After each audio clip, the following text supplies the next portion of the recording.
দ্বাৰাই মুকজনৰ মুখত মাত ওলাব পাৰে। যিজন মাধৱৰ কৃপা বৰিষণ হ'লে খুৰাই পৰ্বত বগাব পাৰে। জয়ে জয়ে আমাৰ সমস্তৰে পৰম বান্ধৱ মাধৱৰ চৰণত আমাৰ সেৱা নিবেদন কৰিছোঁ। আজিৰ এই সেৱাগৃহ মধ্যত আয়োজন কৰা এই বঁটা বিতৰণী অনুষ্ঠানৰ সন্মানিত সজ্জন সভাপতি ডাঙৰীয়া, সভা শুৱনি কৰা বিশিষ্ট শ্ৰদ্ধাৰ ব্যক্তিসকল, এই অনুষ্ঠানভাগিত বিশেষভাৱে আমন্ত্ৰণ ৰক্ষা কৰি এটি সদিচ্ছামূলক বাণীৰে সৈতে অনুষ্ঠানটিক জীপাল কৰি তোলা আমাৰ সকলোৰে অতি মৰমৰ শিল্পী দিহা সম্ৰাট ভাতৃ কমলা গগৈ আৰু বিশেষভাৱে জোলাগাঁওবাসী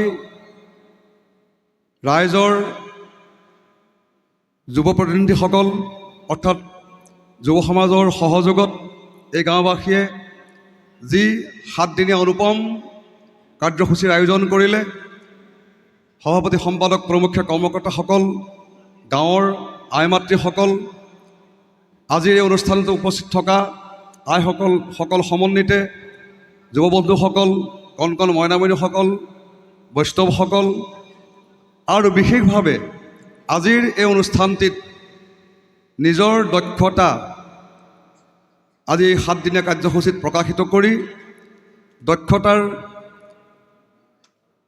যি প্ৰমাণ লাভ কৰিছে, পৰিচয় লাভ কৰিছে, সেই পৰিচয় আজি বুটলি দিবলৈ ইয়াত সমবেত হোৱা বিভিন্ন স্থানৰ বিভিন্ন দলৰ প্ৰতিযোগীসকল, কৰ্মকৰ্তাসকল আৰু আমাৰ লগতে 4জন ব্যক্তি সতীৰ্থ, আমাৰ সকলোৱে পৰিচিত উজ্জ্বল খনিকৰ, এজন নিষ্ঠাৱান নাট্যকৰ্মী, ভাওনাৰ শিল্পী, নাট্যকাৰ, পৰিচালক, কুশীলৱ নামৰ এখন মঞ্চ প্ৰস্তুত কৰি শিৱসাগৰৰ ভাৱৰীয়াসকলক সমবেত কৰা সেইজন উজ্জ্বল খনিকৰ আমাৰ সহযোগী হিচাপে আমাৰ লগত আছিল। গোলাঘাটৰ কমাৰ বন্ধাত ভাওনাৰ প্ৰতিযোগিতাত আমাৰ দৃষ্টিত পৰা সেই দক্ষ গায়নজন, যিজন বিচাৰক হিচাপে আজি আমাৰ মাজত প্ৰজ্ঞানপ্ৰতিম বৰুৱাক আমি আমাৰ লগত পাইছোঁ। সেই ভাইটি ৰাজগড়ৰ বৰ্তমানৰ ভাওনাৰ এজন বিশেষকৈ মহিলা চৰিত্ৰত সকলোকে আহ্লাদ যোগোৱা প্ৰমোদ দিবলৈ সক্ষম হোৱা বিতোপন আৰু ভাওনাৰ জৰিয়তে নিজক পৰিচয় দিয়া হৰি হাজৰিকা, এই সকলোলৈকে আমাৰ তৰফৰ পৰা মান্যানুসাৰে শ্ৰদ্ধা, সেৱা, মৰম, স্নেহ নিবেদন কৰিছোঁ। এই গাঁওবাসীয়ে এভাগী মহান চিন্তা লৈছিল, বিশেষকৈ সকলোৱে আমি চৰ্বিত চৰ্বণ নকৰোঁ। শিশুসকল আমাৰ জাতিৰ ভৱিষ্যত, দেশৰ ভৱিষ্যত, আমাৰ সকলোকে উজ্জীৱনা প্ৰদান কৰি জাতিটোক আগবঢ়াই নিয়া, সমাজক আগবঢ়াই নিয়া এই শিশুসকলক লৈ এটি অনুষ্ঠান আয়োজন কৰিবলৈ এই গাঁৱৰ ৰাইজে যি শুদ্ধ চিন্তা ৰাখিছিলে, আমি জয়ে জয়ে এই গাঁওবাসীৰ এই শুদ্ধ চিন্তাৰ প্ৰতি আমাৰ সদিচ্ছা আৰু সকলোলৈকে আমাৰ কৃতজ্ঞতা জ্ঞাপন কৰিছোঁ। আমাকো এই অনুষ্ঠানটিত সহযোগী হ'বৰ কাৰণে আৰু এই সহযোগী 4জন বিচাৰকসহ বন্ধুসহ আমাক আমন্ত্ৰণ জনাইছিলে। আমি সিমানৰ ব্যক্তি নহয়, মাত্ৰ ভাওনা ভাল পাওঁ, সংস্কৃতি ভাল পাওঁ, সমাজ ভাল পাওঁ, মানুহক বুকুৰ আপোন বুলি ধৰিব পাৰিলে সুখানুভূতি লাভ কৰোঁ। সেই কাৰণে হয়তো এই গাঁৱৰ ৰাইজৰ আহ্বান ৰক্ষা কৰি আমিও আহি আমাৰ যোগ্যতা যিমানে নাথাকক লাগিলে তেখেতসকলে আমাক হয়তো কিছু অভিজ্ঞতা আমাৰো আছে বুলি ভাবি আমাক নিমন্ত্ৰণ জনালে। আমি আহি অনুষ্ঠানটিত সহযোগী হৈ নিজে ধন্য হ'লোঁ, পৰম কৃতাৰ্থ হ'লোঁ। এই কাৰণে যে জয়ে জয়ে ক'ব খুজিছোঁ যে বহুত অনুষ্ঠানৰ লগত আমাৰ সহযোগিতা আছে বা আমি প্ৰত্যক্ষ কৰিছোঁ বিভিন্ন অনুষ্ঠান। এখন গাঁৱে ইমান এটা ডাঙৰ অনুষ্ঠান আৰু ইমান নিয়াৰিকৈ ইমান পৰিশীলিতভাৱে আয়োজন কৰিলে আমি সেই প্ৰশংসা নিশ্চয় তেখেতসকলক জনাই যাবই লাগিব, নহ'লে আমাৰ দুখ হ'ব। ইমান নিয়াৰিভাৱে এটা হাই উৰুমি কথা বতৰাৰ কোনো সমস্যা নোহোৱাকৈ ইমান চিজিলভাৱে এটা অনুষ্ঠান তেখেতসকলে আজি সপ্তম দিনত ভৰি দিলে। এই বিশেষকৈ 6টা দিন এনেধৰণে তেখেতসকলে আগবঢ়াই নিলে। এই যুৱকসকলে, আইসকলে, এই গাঁৱৰ জ্যেষ্ঠ আমাৰ বৈষ্ণৱসকলে আমি অতি সুখী, খুব ভাল লাগিলে। এতিয়া কথা হ'ল এই অনুষ্ঠানটিত আমাৰ অনুভৱ আপোনালোকক জনাইছোঁৱে, বিশেষ দীঘলীয়া কৰিব বিচৰা নাই। বিশেষকৈ সময়ো হৈছে আৰু বিভিন্ন স্থানৰ পৰা আমাৰ শিল্পীসকল আহিছে প্ৰতিযোগিতাত জয়ী হৈ তেওঁলোকে নিজৰ সন্মান কঢ়িয়াই নিবৰ কাৰণে। মাত্ৰ আমি কেইটামান আহ্বানে জনাব খুজিম এইখিনিতে আমাৰ নিজৰ চিন্তাৰে। ভাল লগা কথাটো হৈছে যে আমি পাঁচোজনে খুব ভাল লাগিলে এই কাৰণে যে আমাৰ এটা ইমান সমন্বয় আমি বিচাৰি পালোঁ। যেতিয়া আমি শেষ মুহূৰ্তত ইয়াৰ ফলাফল আমি আগবঢ়াবলৈ বুলি আগবাঢ়িছিলোঁ, ইমান ভাল লাগিলে। আমাৰ ইমান মনৰ মিল, কোনো আওসা নোহোৱাকৈ, কোনো বাদ প্ৰতিবাদ নোহোৱাকৈ আমি এটা ফলাফল উলিয়াবলৈ সক্ষম হ'লোঁ হওক।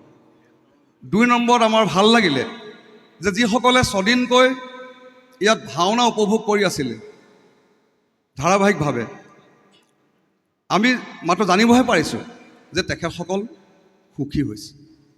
যি প্ৰতিযোগিতাৰ ফলাফল প্ৰদান কৰা হ'ল তেখেতসকল সুখী হৈছে বুলি আমি জানিব পাৰিছোঁ। এই কথাখিনি জানি আমাৰ খুব ভাল লাগিলে। আমি ভাৱৰীয়াসকলৰ কথা নকওঁ, প্ৰত্যেকৰে বাঞ্ছা থাকে, আশা থাকে, হেঁপাহ থাকে, ইটোতকৈ সিটো আগবাঢ়িবলৈ প্ৰত্যেকৰে ইচ্ছা থাকে। সেই অনুসৰি হয়তো তেখেতসকলৰ মনত বহুত প্ৰশ্ন থাকে। সেই প্ৰশ্নখিনিৰ বিষয়ে আমি তেখেতসকলৰ মাজত নোসোমাওঁ, সেয়া থাকিবই। আমি তথাপিতো তাৰ মাজতে যে আমাৰ দৰ্শকসকলে শ্ৰেষ্ঠতা নিৰূপণ কৰাৰ পাছতো তাত থকা খুঁটখিনি যি পাৰোঁ আমি সেই বেয়া কামটো কৰিবলৈহে আগবাঢ়িছোঁ প্ৰতিজনে। যে কি খুঁট উলিয়াই তাক কেনেকৈ আমি পিছলৈ থ'ব পাৰোঁ, সেইটো আমাৰ কাম, বেয়া কাম সেইটোৱে হৈছে আমাৰ কাৰণে। আৰু হয়তো নিজে ভাবিছোঁ, কিন্তু যি উদ্দেশ্যলৈ প্ৰতিযোগিতাৰ দিশলৈ ভাওনাক লৈ যোৱা হৈছে তাত নিশ্চয় সেইখিনি কৰিবই লাগিব। সেইকাৰণে আমি প্ৰত্যেকেই এইখিনি কামৰ কাৰণে আগবাঢ়ি যি পাৰোঁ আমাৰ চেষ্টাৰে, আমাৰ অভিজ্ঞতাৰে এইখিনিলৈ আমি গুচি গ'লোঁ, যাব পাৰিলোঁ। আৰু আজি সেইকাৰণে সন্তোষিত হৈছোঁ যে সকলোৱে অন্ততঃ এটা সন্তোষ লাভ কৰিছে। এতিয়া কথা হ'ল আমি সকলোৱে আশা কৰিম, ইতিমধ্যে আমাৰ কমলা গগৈ ডাঙৰীয়ায়ো ভাষণত কৈছে যে শিশুসকলক বিশেষকৈ আমি 20টা বছৰ, আমাৰ জীৱনৰ শেষ 20টা বছৰ আমি কৃষ্ণত শৰণ নল'লে, ভক্তিত আমাৰ মন যদি আমি নমজাওঁ, তেনেহ'লে আমি সেই সময়ছোৱা কেনেকৈ পাৰ কৰিম? তাৰ কাৰণে আমাৰ অধ্যয়ন, আমাৰ চিন্তা চেতনা আমি শিশু অৱস্থাতেই হয়তো আমি প্ৰয়োগ কৰিব লাগিব। ভগৱন্তৰ চৰণত আমাৰ ভক্তিৰ যি আমাৰ হৃদয়ৰ যি চিন্তা, বোধ, সেই বোধ আমি অভিভাৱকসকলৰ পৰা, পিতৃ মাতৃসকলৰ পৰা, সমাজৰ পৰা আমি লৈ শিশু অৱস্থাৰ পৰাই যদি আমি আগবাঢ়ি যাম, তেতিয়া আমি জীৱনৰ আমাৰ যৌৱন কৈশোৰ পাৰ হৈ যোৱাৰ পাছত আমি হয়তো বাৰ্ধক্যৰ সেই যিখিনি আমাৰ দুৰাকাংক্ষাযুক্ত সময়, আমি দুশ্চিন্তাযুক্ত সময়খিনি হয়তো আমি এই শুদ্ধ চেতনাখিনি হৃদয় ৰাখি থ'লে নিশ্চয় আমাৰ জীৱনটো সৃজিলভাৱে আমি অন্ততঃ বহু চিন্তাৰ পৰা চিন্তা দূৰ কৰি আমাৰ জীৱনটো আগবাঢ়ি নিব পাৰিম। সেইকাৰণে আমি শিশু অৱস্থাৰ পৰাই এইখিনি নৈতিক আৰু আধ্যাত্মিক চিন্তা চেতনাখিনি যদি আমি হৃদয়ত সংস্থাপিত কৰিবলৈ আমি প্ৰত্যেকেই বদ্ধপৰিকৰ হওঁ, আমাৰ অভিভাৱকসকল বদ্ধপৰিকৰ যদি অভিভাৱকসকল আগবাঢ়ে, নিশ্চয় সমাজ সদায় আমি যদিও আমি দুৰাকাংক্ষাত ভুগিছোঁ, এতিয়া সমাজ খুব বেয়া হৈছে। আজি যুৱ উশৃংখলতা, শিশুসকলৰ মাজত কিছুমান বেয়া চিন্তা, বেয়া চেতনা জাগিছে, যিবিলাক কথাই আমাৰ সমাজক মাজে মাজে আমাক শংকিত কৰিছে। কিন্তু এইবিলাকৰ পৰা আঁতৰি থাকিবলৈ যে শ্ৰীমন্ত শংকৰদেৱ গুৰুজনাই দি যোৱা, মই চমুকহে কৈছোঁ, বেছি দীঘলীয়া কৰিবলৈ বিচৰা নাই, শ্ৰীমন্ত শংকৰদেৱ গুৰুজনাই দি যোৱা যি আমাক ভকতিৰ পথ, সুগম পথ দি গ'ল, সেই সুগম পথত সকলোখিনি কথা সোমাই আছে।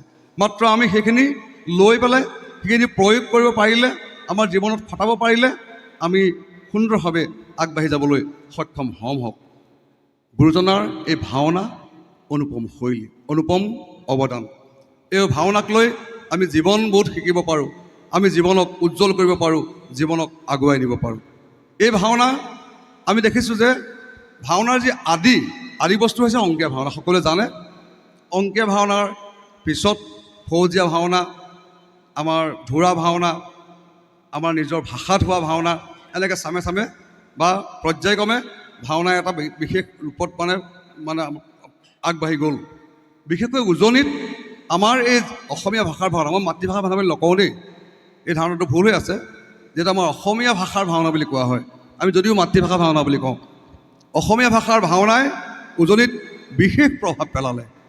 ক'বলৈ বেয়া যে সত্ৰসমূহৰ মাজত কিছুমান বস্তু সোমাই থকাৰ কাৰণে, বাহিৰলৈ ওলাই নহাৰ কাৰণে হয়তো অংকীয়াতকৈ আমাৰ এইবিলাক ঠাইত উজনিত বিশেষকৈ আমাৰ অসমীয়া ভাষাৰ ভাওনাই বিশেষ প্ৰভাৱ বিস্তাৰ কৰিলে। আৰু সেই প্ৰভাৱ এটা 300 বছৰীয়া এটা পৰিক্ৰমা, কমেও 300 বছৰীয়া এটা পৰিক্ৰমা। আৰু যেতিয়া আমি জানো যে সংস্কৃতিয়ে সদায় নিজৰ স্থিতি সলনি কৰে, বিৱৰ্তনৰ মাজেদি সংস্কৃতিয়ে নতুনত্ব লাভ কৰে, হয়তো ভাললৈ কৰে, হয়তো বেয়ালৈ কৰে, এনেকৈ গৈ থাকে, সমাজ গৈ থাকে, সংস্কৃতি গৈ থাকে, আমাৰ চিন্তা চেতনা বেলেগ অলপ মানে পৰিৱৰ্তন হৈ গৈ থাকে, আমাৰ বিধি ব্যৱস্থা সামাজিক স্থিতি পৰিৱৰ্তন হৈ গৈ থাকে। ঠিক তেনেকৈ আজি ভাওনা আহি শিশুসকলৰ মাজত বিশেষভাৱে আজি সোমাই পৰিলেহি। এয়া আমাক সময়ে প্ৰদান কৰিলে। বিশেষকৈ আজি কেইবাবছৰো ধৰি শিশুসকলক ভাওনাৰ কৰ্মশালাৰ এটা ব্যৱস্থাপনা প্ৰায় গাঁৱে গাঁৱে বা যুৱ সমাজে আয়োজন কৰিলে। কৰাৰ লগে লগে শিশুসকল সাংঘাতিকভাৱে এই যিটো ভকতিৰ যিটো অনুষ্ঠান, যিটো অনুষ্ঠানৰ জৰিয়তে নিজক তুলি ধৰিব পাৰিব, নিজক নৈতিক আধ্যাত্মিকভাৱে আগবঢ়াই নিব পাৰিব, ইয়াৰ লগত সম্পৃক্ত হ'ল। কিন্তু শংকাটো ক'ত ৰ'ল, মই সেই বিষয়ে দুআষাৰমান ক'ব খুজিছোঁ। যে খুব ভাল কথা, আমি শিশুসকলক ভাওনাৰ লগত জড়িত কৰিছোঁ, কৃষ্ণ ভক্তিৰ লগত জড়িত কৰিছোঁ, যাৰ জৰিয়তে আমি আশা কৰিব পাৰিম যে সাংস্কৃতিকভাৱে আৰু নৈতিক আধ্যাত্মিকভাৱে সমাজখনে এটা প্ৰাণ বা এটা যাত্ৰা লাভ কৰিবলৈ সক্ষম হৈছে। কিন্তু শিশুসকলক আমি ভাওনাৰ নামত, মোৰ ধাৰণা, মই মানে অলপ নিজে দুখ পোৱা কথা এইবিলাক ইয়াতে আছে। আজি আমি সামাজিক নাটকবিলাক দেখিছোঁ যে সামাজিক নাটকত আমাৰ নাট্যকাৰ ইয়াতে বহি আছে, মেঘে কৰে গুৰ গুৰ গুৰ, আমি কৰোঁ তোৰ তোৰ। সেয়া শিশুৰ কাৰণে লিখা নাটক, প্ৰাপ্তবয়স্কই কৰা নাটক। সামাজিক নাটকে শিশুক কৰিবলৈ নিদিয়ে, শিশুৰ কাৰণে তেওঁলোকৰ উপযোগীকৈ নাটক ৰচনা কৰা হৈছে। আজি উজ্জ্বল খনিকৰ নাটকখনে বিভিন্ন স্থানত পুৰস্কাৰ লাভ কৰিছে, সমাদৃত হৈছে। কিন্তু মই ভাবোঁ যে শিশু ভাওনা বুলি কোনো কনচেপ্ট নাই, ভাওনা বুলিহে কনচেপ্টটো আছে। গতিকে শিশুৰ কাৰণে তেওঁলোকৰ মনস্তত্বত আঘাত নোহোৱাকৈ ভাবিছোঁ যে আমি শিশুৰ কাৰণে উপযোগী নাটক ৰচনা কৰি সেই নাটকতহে শিশুসকলক আমি সম্পৃক্ত কৰিব লাগে। এই কাৰণেই যে আমি আজি ইয়াত 9খনকৈ 10খনকৈ নাটক আমি উপভোগ কৰিলোঁ। প্ৰতিখন নাটকত আমি শিশুসকলক আমি মানে জড়িত কৰিছোঁ, সুন্দৰ অভিনয় কৰিছে। প্ৰাপ্তবয়স্ক ভাৰতকৈ কিছুমান শিশুৱে এনেকুৱা অভিনয় কৰিছে যে আমি আশ্চৰ্য প্ৰকাশ কৰিছোঁ। ইমান সুন্দৰ অভিনয় তেওঁলোকৰ, ইমান শিকাই দিয়াৰ মানে অনুশীলন ৰক্ষা কৰি ইমান ধুনীয়াকৈ আগবঢ়াই নিছে। কিন্তু তেওঁলোকৰ যেতিয়া চিন্তাত, চেতনাত, মনস্তত্বত আমি কৰ্ণৰ বিষয়টো মানে সোমোৱাই দিম, আমি দুৰ্যোধনৰ কথাটো ভৰাই দিম, আমি তাত বিভিন্ন চৰিত্ৰ, যিবিলাক চৰিত্ৰ দুঃশাসনৰ চিন্তা তেওঁলোকৰ বুকুত ভৰাই দিম। সেইটো ভৱিষ্যতে আমাক যদি ভাল আমাৰ শুদ্ধ ৰাস্তাৰ পৰা নি পেলাই যদি অকণমান যদি বিপদ কৰি দিয়ে সেই চিন্তা চেতনাই, সেই বিষয়টো খুব আমি বিশেষভাৱে গুৰুত্ব প্ৰদান কৰিবলগীয়া মানে বিষয়। সেইকাৰণে মই এইখিনিতে ক'ব খোজোঁ, খুব ভাল যে শিশুসকল ভাওনাৰ লগত জড়িত হৈ থাকিবই লাগিব। সমাজ সংস্কৃতিশীল হৈ থাকিবলৈ আমি আৰু তেওঁলোকক আগবঢ়াই নিব লাগিব। কিন্তু তেওঁলোকৰ কাৰণে উপযোগী নাট ৰচনাৰ এটা উদ্যোগ আমাৰ ভাওনাপ্ৰেমীসকলে গ্ৰহণ কৰিব লাগিব। পৰাপক্ষত মোৰ অনুৰোধ, আমাৰ পৰিচালকসকলে অন্ততঃ শিশুৰ মনস্তত্বত আঘাত কৰিব পৰা বিশেষ গভীৰ কাহিনীযুক্ত নাটবিলাকত শিশুসকলক যাতে জড়িত নকৰায়, মই সেই অনুৰোধটো আজিৰ এই সৌভাগ্যখনত সকলোৰ জৰিয়তে মানে ৰাইজলৈ আগবঢ়াইছোঁ। আৰু আমি যে প্ৰতি বছৰে কৰ্মশালা অনুষ্ঠিত হৈছে, আমি পিতৃ মাতৃসকলক এটা বিষয় আমি পিতৃ মাতৃসকলে আগবঢ়াম। তেখেতসকলে ল'ৰাটোক প্ৰথমতেই ভাওনাৰ বচন গোৱাম বুলি, ভাওনাৰ অভিনয় কৰাম বুলি কৰ্মশালালৈ নিনিব। আপোনালোকে কৰ্মশালাত তেওঁলোকক এই বুলি নিয়ক যে আধ্যাত্মিক আৰু নৈতিক জ্ঞান তাত লাভ কৰিব। গুৰুজনে দি যোৱা যিখিনি আমাক ছিষ্টেম দি গৈছে ভাওনাৰ জৰিয়তে, আজি আমি তাত শাৰীৰিক ব্যায়াম আছে, মানসিক কচৰত আছে, সেইবিলাক লাভ কৰিবলৈ হ'লে তেওঁলোকক প্ৰথমতে আপোনালোকে অভিভাৱকসকলে ভাবি লওক, নিয়ক এই বুলি ল'ৰাটোক বা নিজৰ ছোৱালীজনীক যে আধ্যাত্মিক আৰু নৈতিকভাৱে মোৰ ল'ৰাটোক পুৰত আগবঢ়াই নিবলৈ হ'লে আমি ভাওনাৰ লগত জড়িত কৰিব লাগিব। কিন্তু তাক দুৰ্যোধন গোৱাম, দুষাসন গোৱাম, কৰ্ণ গোৱাম, শকুনি গোৱাম, এই যদি চিন্তাৰে যদি আমি যে সিহঁতক তালৈ লৈ গুচি গৈছোঁ, তেতিয়া কিন্তু আমাৰ ভৱিষ্যতে অসুবিধা হ'ব পাৰে বুলি আমাৰ শংকা। আৰু এটা কথা কৈ যাওঁ এইখিনিতে, যে শিশুসকলক এই বয়সতে আমি ইমান চিঞৰাইছোঁ, তেওঁলোকৰ কণ্ঠৰ যিটো শক্তি, সেই শক্তিটো আমি বেছিকৈ চিঞৰাইছোঁ সিহঁতক। কিছুমান ভাৱৰীয়াই ইমান জোৰ মানে দিব লগা হৈছে, যিটো হয়তো আমি বিহু বুলি মাত্ৰ কেতিয়াবা বছৰেকত এবাৰ 7 দিন চিঞৰিছিলে, তাতকৈ বেছিটো নিচিঞৰে। গতিকে ইমান চিঞৰিছে মানে এটা মানে কিবা এটা ভাল এখন ৰৌদ্ৰৰসৰ এটা চৰিত্ৰ ৰূপায়ণ কৰিবলৈ, এটা বীৰ চৰিত্ৰ ৰূপায়ণ কৰিবৰ কাৰণে, বা এটা গীত বিশেষ ৰাগত গাবৰ কাৰণে ইমান তেওঁলোকে মানে চিঞৰিবলগীয়া হৈছে। আমাৰ সেইকাৰণে পৰিচালকসকলকে অনুৰোধটো জনাম যে তেখেতসকলে অন্ততঃ এই ইমান যাতে বেছি উচ্চ স্বৰত শিশুসকলক অভিনয় কৰোৱাৰ ক্ষেত্ৰত আমাৰ পিতৃ মাতৃসকলো সাৱধান হ'ব আৰু আমাৰ অভিভাৱকসকলো সাৱধান হ'ব। ইমান যাতে কষ্ট কৰাবলৈ নিদিব এতিয়াৰ পৰাই, কাৰণ তেওঁলোকৰ বয়স অনুসৰি তেওঁলোকৰ জোৰ শব্দটো তেওঁলোকে প্ৰয়োগ কৰাটো উচিত। এইখিনি আমাৰ ফালৰ পৰা আজি এই সুযোগত আমি এটা আহ্বান জনালোঁ। আৰু খুব ভাল লাগিলে, ভাওনাৰ বিষয়ে একো নকওঁ, ভাওনাৰ বিষয়ে আমি কি পালোঁ নাপালোঁ তাত ক'বলগীয়া নাথাকে, যিহেতু এইখন বঁটা বিতৰণী সভা। ইয়াত প্ৰশ্ন উত্তৰৰ শিতানো ইয়াত থকাও উচিত নহয়। যিকোনো জেগাত যিকোনো ঠাইতে এই অনুষ্ঠানটোত মই তেনেকুৱা বিষয় থাকে বুলি মই থাকিব লাগে বুলি নাভাবোঁ। থাকিব ক'ত লাগিব, কাৰোবাৰ প্ৰয়োজন পৰিচালকসকলে ভাওনাৰ সমল ব্যক্তিসকলৰ লগত ব্যক্তিগতভাৱে যোগাযোগ কৰি কোনটো কৰিলে ভাল, কোনটো কৰিলে বেয়া, সেইখিনি তেনেকৈহে আলোচনা কৰাটো বেছি উচিত বুলি ভাবোঁ। কোনোবাখন সভাত আমি এইটো কিয় হ'ল, কেলৈ নহ'ল, কি পালে কি নাপালে, এইখিনি এই বঁটা বিতৰণী সভাখনলৈ আচলতে সেই বস্তুটো আহিব নালাগে বুলিয়ে আমি ভাবোঁ। গতিকে খুব ভাল লাগিলে, বিশেষ কথা নকওঁ। আমাৰ এই 4জন আৰু বিচাৰক আছে, তেখেতসকলেও নিশ্চয় নিজৰ অনুভৱ অকণমান হ'লেও আজি ইয়ালৈ কৰিব, মানে প্ৰদান কৰিব। বিশেষকৈ এই যুৱ সমাজখনিক, এই গাঁওবাসীক আমি অতি ধন্যবাদ, মানে বিশেষভাৱে ধন্যবাদ জ্ঞাপন কৰিছোঁ, ইমান সুন্দৰভাৱে এই অনুষ্ঠানৰ আয়োজন কৰিলে। আৰু ধন্যবাদ জ্ঞাপন কৰিম সেইসকল পিতৃ মাতৃক, যিসকলৰ আজি ল'ৰা ছোৱালী আহি পেলাই আমাৰ এই ৰাইজক আজি ছদিনীয়াকৈ বা অকল ইয়াতে বুলিয়ে নহয়, যি মনোৰঞ্জন দিছে। আমি কিছুমান মানে ল'ৰাৰ অভিনয় দেখি আচৰিত খাইছোঁ, ইমান সুন্দৰ মানে কৌতুক অভিনয় কৰিছে, অথচ কোনো মাত্ৰ কথাৰে ইমান কেইটামান কথা মাত্ৰ উলিয়াই ইমান প্ৰেম দিছে দৰ্শকক, ইমান আনন্দ প্ৰদান কৰিছে। এই মানে মই চৰিত্ৰটো সকলোৱে গম পাই গৈছে।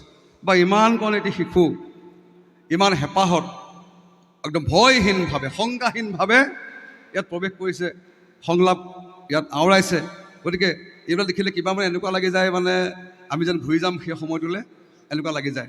আৰু সেইসকলৰ পিতৃ মাতৃসকল ধন্য, খালি তেখেতসকল আৰু ধন্য হ'ব, আৰু কৃতাৰ্থ হ'ব, যেতিয়া এই অনুষ্ঠানসমূহৰ জৰিয়তে নিজৰ সন্তানক সমাজৰ একোজন পথিকৃত সন্তান হিচাপে আগবঢ়াই থ'ব পাৰিব। যিটো ল'ৰাৰ আদৰ্শৰে আৰু 10টা ল'ৰা আগবাঢ়িব পাৰিব, সমাজখনে এটা বাট বুলিবলৈ সুবিধা পাব, তেতিয়া তেওঁলোক আৰু কৃতাৰ্থ হ'ব, আৰু ধন্য হ'ব। গতিকে সকলোকে ধন্যবাদ জনাইছোঁ।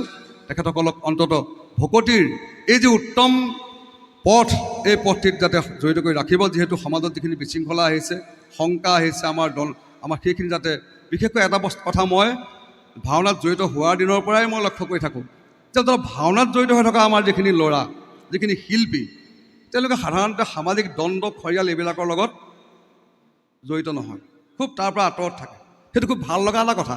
সেইকাৰণে আমি যিমান আমাৰ মানে যিমান গৰিষ্ঠ সংখ্যকক আমি তাত জড়িত কৰিম, আমি তেতিয়াই ভাবিব পাৰিম যে সমাজ আৰু ভাল হৈ যাব আৰু ধুনীয়া হৈ থাকিব। এইখিনিকে কৈছোঁ। কৈ এটা অনুৰোধ এটা কৰিছিলে, কিবা সংলাপ এটা ক'ব লাগে বুলি অনুৰোধ এটা কৰা হৈছিলে। মই তেনেকুৱা ভাৱৰীয়াও নহয়, ভাওনা ভাল পোৱা ভাৱৰীয়া, ভাওনা ভাল পোৱা এজন শিল্পী। তথাপিতো এটা মই গীত অকণমান গাওঁ। মই যিহেতু মানে গায়ক হিচাপে মানে গায়ন হিচাপে বিশেষ এটা সময়ত আৰু মোৰ এটা পৰিচয় আছিলে। এতিয়া সেই মাতো নাই। নাট মল্লাৰ আগত মই গীতটো অকণমান গাইছোঁ। ইতিমধ্যে বাইনবিলাক এতিয়া মানে ইমান সুন্দৰ সুন্দৰ গাইছে। আমি যেতিয়া আছিলোঁ তাতকৈ বহুত এতিয়া মানে হেৰি হৈছে, ডেভেলপমেণ্ট হৈছে, এতিয়া বহুত আগবাঢ়িছে।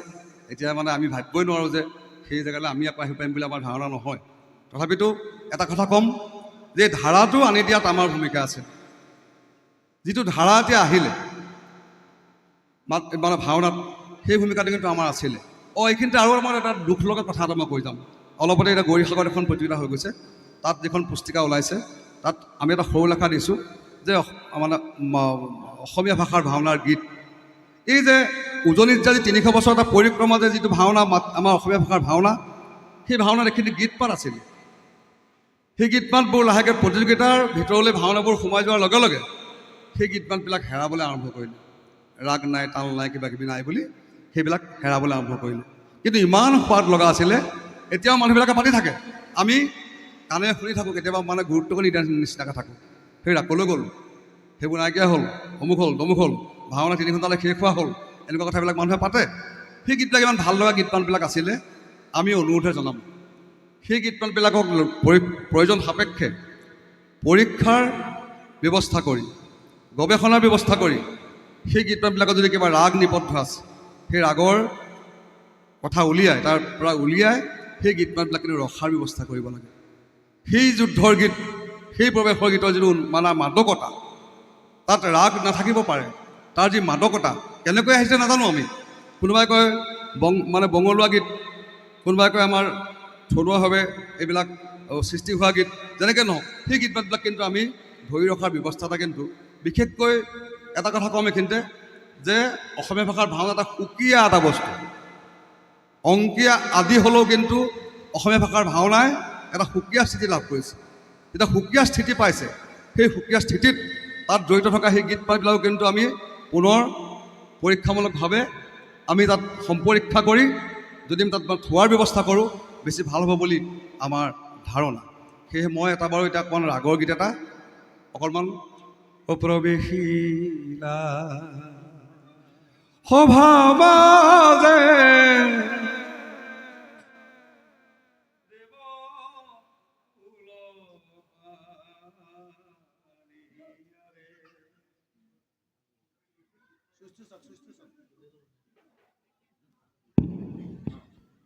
প্ৰৱেশিলা সভা মাজে দেৱ দিগম্বৰ, আৰে সংগে চলে নন্দী ভৃঙ্গীৰে, আৰে দেখি মনোহৰ প্ৰৱেশিলা সভা মাজে দেৱ দিগম্বৰ। মল্লাৰ আগৰ গীত অকণমান খেলিমেলিও হৈছে। বা প্ৰৱেশিলা সভা মাজে মথুৰা ৰাজন, সংগে চলে কালকেতু দেখিতে দুৰ্জন। এইবিলাক আমাৰ মানে নিজৰ ভাষাৰ ভাওনাৰ মাতৃভাষা ভাওনা বুলি যাক কোৱা হয়, সেই ভাওনাৰ গীত। এই গীতবিলাক লাহে হেৰাবলৈ আৰম্ভ কৰিছে। গতিকে আমাৰ দুখ লাগে, নিজে এইবিলাক গীতৰ লগত খুব জড়িত হৈ আছিলোঁ। গতিকে আমিও প্ৰতিযোগিতাৰ দায়ত এই ৰাগৰ গীত মাতলৈ গুচি আহিছিলোঁ। গতিকে আমি সকলোৱে ভাল ৰাগৰ গীত মাত গুৰুজনাই থৈ যোৱা বস্তু, সেইটো সদায় চিৰসুন্দৰ এইবিলাক বস্তু আৰু সদায় ভাল লগা হৈ থাকিব। এইখিনি আমাৰ বুকুত সোমাই থকা বস্তু, কিন্তু এই যিখিনি বস্তু আহিছিলে আমাৰ ভাওনালৈ, এইখিনিকো ৰখাটো এটা আমি খুব গুৰুত্বপূৰ্ণ বুলি ভাবোঁ। শেষত মই এটা গীতহে গালোঁ, এটা সংলাপ। এটা সময়ত হৰিচন্দ্ৰ উপাখ্যান নাটখনত মই মন্ত্ৰীৰ ভাওটো কৰিছিলোঁ, বহুতবাৰ কৰা হৈছিলে, ৰঘুদেৱ বুলি মন্ত্ৰীৰ ভাওটো। তাত এটা চুটি ডাইলগ আছিলে, কথাৰে মোক নোৱাৰিবি কাবেৰী, মই মহাৰাজ হৰিশ্চন্দ্ৰৰ মন্ত্ৰী, চকুৰ পানীৰে লৈ বৈ গ'লেও পলাতক ৰাজদ্ৰোহীক মই ক্ষমা নকৰিম। কি কৰিবা? তাক মই মন্ত্ৰী কৰিম, প্ৰয়োজন হ'লে তাক মই হত্যা কৰিম। মই সঁচাই কৰিছোঁ, ক কাবেৰী, সমৰ সিংহ ইয়াত আছে নে নাই? কৃষ্ণ। এইখিনিকে কৈ সকলোকে পুনৰ ধন্যবাদ জ্ঞাপন কৰি মোৰ দুআষাৰ সামৰিছোঁ। জ্যেষ্ঠ বিচাৰক বিশেষ শ্ৰীযুত ঘোষণা গৌতম গোস্বামী প্ৰভুক